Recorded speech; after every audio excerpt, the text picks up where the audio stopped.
Coming up, G.I. Joe Classified Series number 88, the Python Patrol Cobra VYPRA. Stick around.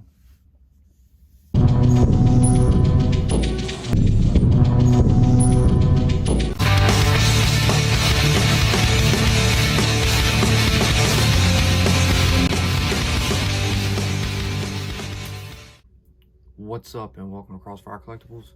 In today's video, we'll be unboxing and reviewing the G.I. Joe Classified Series number 88, the Python Patrol Cobra VYPRA. So VYPRA, and along with Tiger Force Flint, which I'll go ahead and show you right here, are releases from Target. So they are due to be released October 1st, which is tomorrow. We got a hold of these a couple days early, so we're gonna go ahead and get these done and put them out for release day. So VYPRA was a kind of a new addition and a surprise that, you know, when the announcement came along, and I was like, oh, so they're not going to release the regular version first, but they're going to give you the Python Patrol, which is cool, not complaining. But anyways, let's go over the box. Here you have figure art and the artist rendition, Python Patrol VYPRA accessories, a hole from some asshole putting his thumb into it. The side you have the QR code as well as stats. Go around to the back, showing the just a design, you know, one of the little gi she's wearing. Closer shot of the accessories, 5.7 inches belt. Stats a little bigger. You want to see them right there. This side, nice box art. 88, G.I. Joe, and warning stuff. So without further ado, we will pop her open. But first, if you're new to the channel, please be sure to like, share, and subscribe for future content. Alright, Trusty Dusty Kniff. And we'll pop her open. So I was kind of excited to hear that this is VYPRA, and I was like, oh, cool. But I don't know. I guess we could have used, or I would have been more happy with the new mold, because, you know, as you guys can see, it's using the Akiko body, and it looks like the Blue Ninja head, female head. But so not too much new to it. But here you go, VYPRA 88, Cobra 88. And we'll take her out first. She's pretty small, so you don't expect a female figure to be that big. But cut these cords and pull her out. Give you a shot of the cardboard dungeon art, which is pretty neat, black and white, you know, artist rendition of VYPRA wearing her skull mask. Looks really cool, by the way. Alright, and here she is. So, I'm not a fan of the, I guess the paint for the face. I mean, you can't see her mouth and nose and all that, but you can see the eyes, and they really don't look that good. You can't tell, she got yellow eyes, kind of like Darth Maul looking eyes. But anyway, you got the Python Patrol, you know, patterns on it. She does have a logo on the right shoulder. Yeah, totally a Akiko body. So it just means to me that she's not going to want to stand that well, but we'll check it out. Anyways, she's got the movable neck and the head on a ball joint. Turn the whole thing around, kind of wobbly. Can look down that far, up that far. And I can't tell, does she have the butterfly joints? I'm not sure. I don't think Akiko did, but check it out. Doesn't look like it. But the arms can rotate full 360. There is bicep rotation, double jointed pinless elbows. If we can get this one cracked. Let's work with the other one. I don't want to mess with it too long. really stiff. There we go. There's that. Elbow pads have a couple spikes on them. This little gi is kind of neat. Has a little skirt down there. Ab crunch, none forward, but back is decent. There's some torso rotation. There's also some waist rotation. Coming down, she's got the drop legs, thigh rotation, double jointed pinned knees.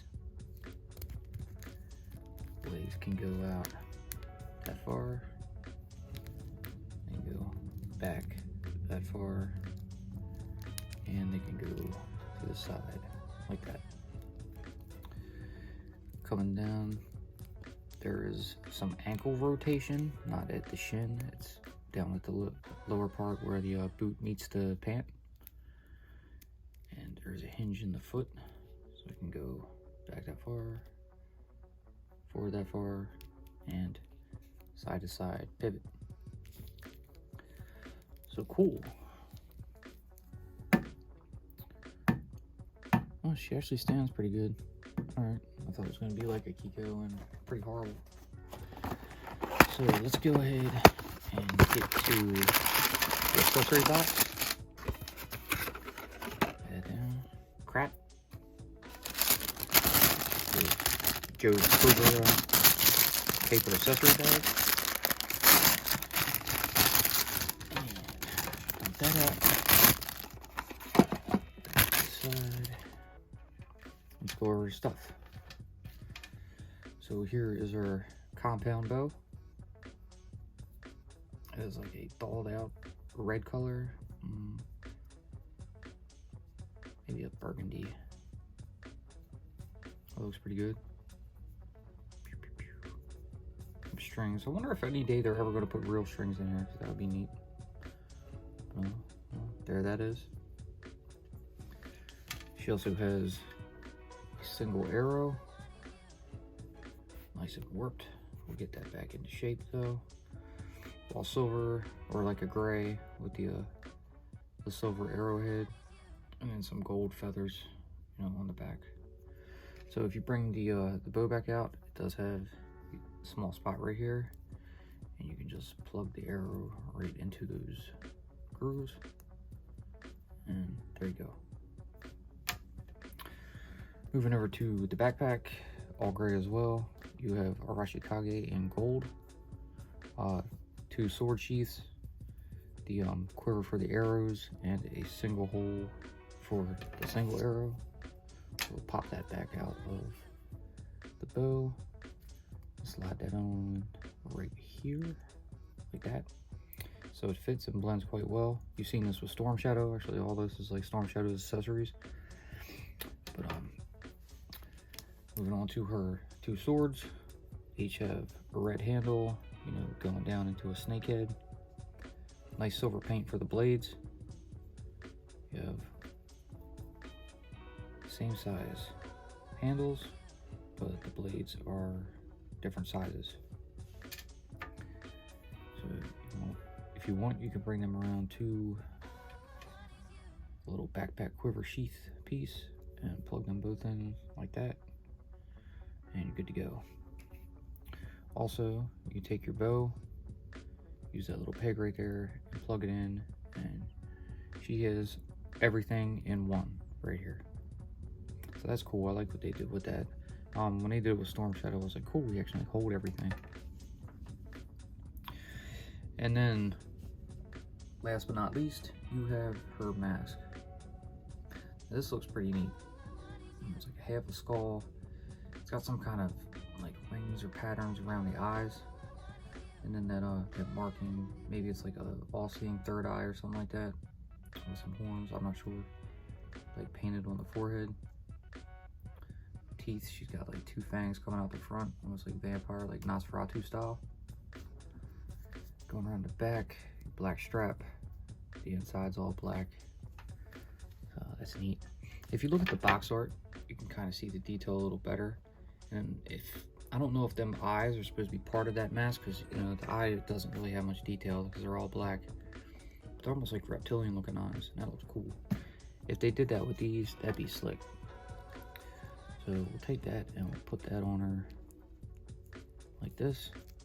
Doesn't look as good as the box art, but still neat.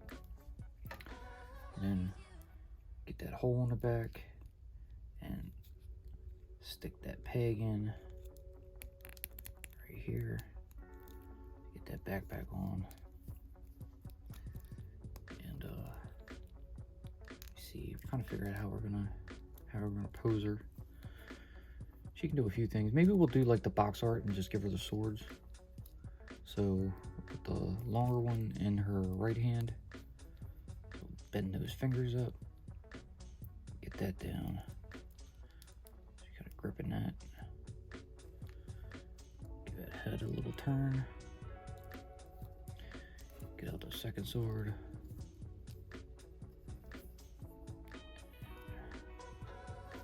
Fingers a little bend. Pop that in. She's got to kind of tilt down. Do something like that. And I'm not going to worry about the legs too much. You know, she's got herself down on one knee right here. If the toes, you know, had a little hinge in there, that'd be great. So that way, you know, kind of like how the Spider-Man figures do for Marvel Legends. But do something of the sort to try to get it to work. I don't know if it will. The double jointed knees come in handy for something like this. So you can have her doing something like that. It's not exactly like the box, but something like that. I'm gonna go ahead and have her pose like this for now, but we'll go ahead and throw her on a turntable and give you some final thoughts. Alright, so here is your G.I. Joe Classified Series number 88, Python Patrol Cobra VYPRA. Cool figure. Like I said, she is a repaint. A Kiko body. She's got a blue ninja head. The mask's cool, you know, pretty sure you recognize it from other things. Looks like Sartan's. Storm Shadow gear. Just all repaint, reused, but they just slapped a new name on it. I'm okay with it, especially the stance. My Kiko figure really sucks for standing. She doesn't like to. So, I don't know what they did in this. Maybe it's just the way the other one was molded, but it seems pretty good. Got the back legs sticking up some, but I'm not too worried about that. I'll just level it out a little bit. But, I want with something similar to, you know, the box art that she has. So it'll be, I'll have her something like that for the time being. I mean, I'll stand her back up and, you know, try to put her in some kind of crazy pose and put her with the rest of the Python Patrol figures. But for now, this is what she's going to be in. I also have a Storm Shadow and a similar, well, not really, he's kind of crouched and about to pounce, you know, pose or whatever you want to call it. But I don't know, I'm okay with it. I think if you're after her and it's not a necessity, you know, wait it out. It'll probably pop on clearance because, you know, like all the Python Patrol Tiger Force stuff that's hitting targets, it's dropping and reducing to basically nothing if you wait long enough. But I wanted to go ahead and get these early, get them out, get them done, because there's a lot of Joe figures coming, and I don't know, a lot I'm looking forward to. So, but anyways, that's going to do it for this one. Hope you guys enjoyed what you saw. If you did, please, like always, leave that giant thumbs up, subscribe, tickle that bell so you're notified and push future videos. Be sure to follow us on social media, and we'll see you in the next one. Peace.